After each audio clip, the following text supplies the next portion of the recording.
আজি আমি ডুমডুমাত অসম চৰকাৰৰ চাহ জনজাতি আৰু আদিবাসী উন্নয়ন বিভাগ তথা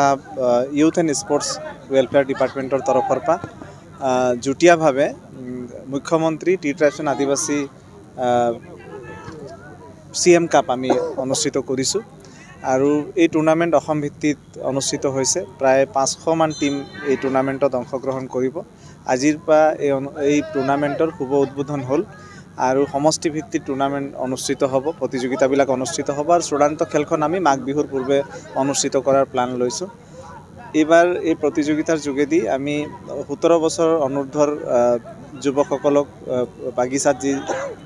আমি সকলোৱে গম পাওঁ যে ফুটবলৰ প্ৰতি যথেষ্ট ধাউতি আছে বাগিচাৰ ৰাইজৰ, গতিকে 17 বছৰ অনূৰ্ধ্বৰ আমি যুৱকসকলৰ টিম বাগিচাবিলাকত কৰিবলৈ দিছোঁ আৰু সেই টিমবিলাকে পাৰ্টিচিপেট কৰিছে আৰু তেওঁলোকৰ মাজত যদি ভাল প্ৰতিভা থাকে, যোগ্য প্লেয়াৰ থাকে, আমি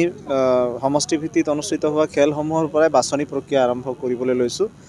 আৰু এই বাছনি প্ৰক্ৰিয়াৰ যোগেদি আমি ভাল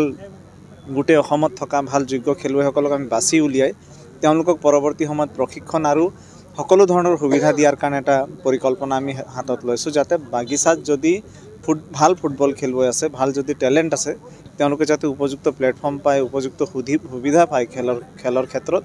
নিজৰ সমাজখনৰ যাতে নাম তেওঁলোকে আগুৱাই লৈ যাব পাৰে, নিজৰ জেগাটোৰ নাম যাতে তেওঁলোকে আগুৱাই লৈ যাব পাৰে, অসমক যাতে তেওঁলোকে প্ৰতিনিধিত্ব কৰিব পাৰে, তেনেকুৱাকৈ আমি এটা পৰিকল্পনা লৈ আগবাঢ়িছোঁ। মাননীয় মুখ্যমন্ত্ৰী মহোদয়ৰ নেতৃত্বত এই প্ৰচেষ্টা হাতত লোৱা হৈছে। মই ভাবোঁ আজি ইয়াত উদ্বোধন হোৱাৰ পিছত অসমৰ সকলোবিলাক বিধানসভা সমষ্টি য'ত চাহ বাগিচা আছে এই খেলখন অনুষ্ঠিত হ'ব। আমাৰ ডুমডুমাৰ 18টা টিমে পাৰ্টিচিপেট কৰিছে, কাৰণ 17 বছৰ অনূৰ্ধ্বৰ হোৱাৰ কাৰণে সকলো জেগাত টিম পাবলৈ অলপ দিগদাৰ হয়। আমাৰ ইয়াত 18টা টিমে পাৰ্টিচিপেট, যিটো ফাইনেল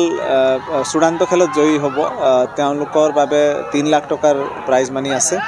ৰানাৰ্ছ আপৰ বাবে 2 লাখ টকাৰ প্ৰাইজ মানি আছে আৰু থাৰ্ড পজিশ্যন স্ক'ৰ কৰা টিমৰ বাবে 1 লাখ টকাৰ পুৰস্কাৰ আছে। যিকোনো খবৰৰ বাবে যোগাযোগ কৰক 7099017330 লগতে 7099017110 নম্বৰত।